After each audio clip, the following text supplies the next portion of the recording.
มันตึกจ้างกำเนือเส้นตั้งออกหลอดนั่นอยู่เจ้ามาเมียนข้าวยามยาวอังกุลิงมาล่ามีแล้วล่ะเฮาสั่งก่อยอุบลองมันกำลืนกวยกาตัวเหลียวในเจ้าเตไลถ่อมเอาตราตีละหานป้าหนึ่งก่อน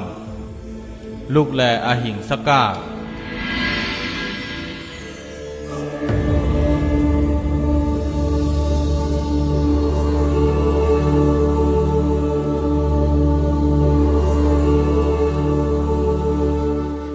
พุทธาเจ้าเฮาสั่งสอนว่าเฮาวนเจิ้งหือก่อเฮาจังเฮ็ดจอมเจิ้งนั้นปอวนลองหลีกวนเฮาก็ติเฮ็ดลองหลี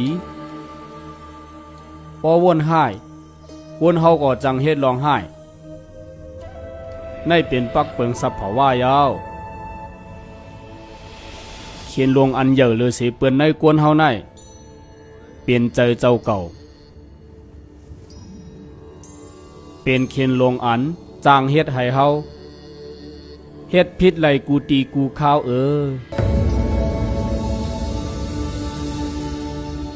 ตะเปเจ้าเฮาไหน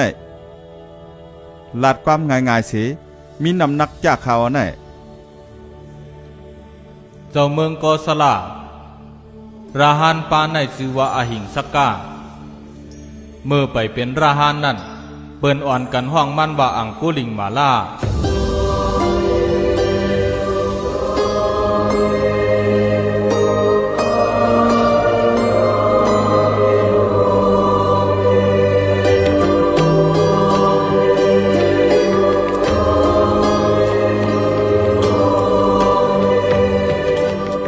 ขายามเยินเปิ้นลัด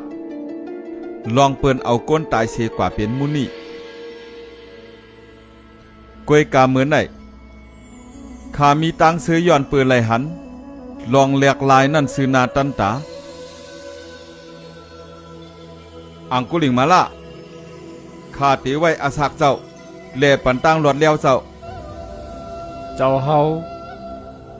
มีเจ้าเมตตาเดขาอำเธอ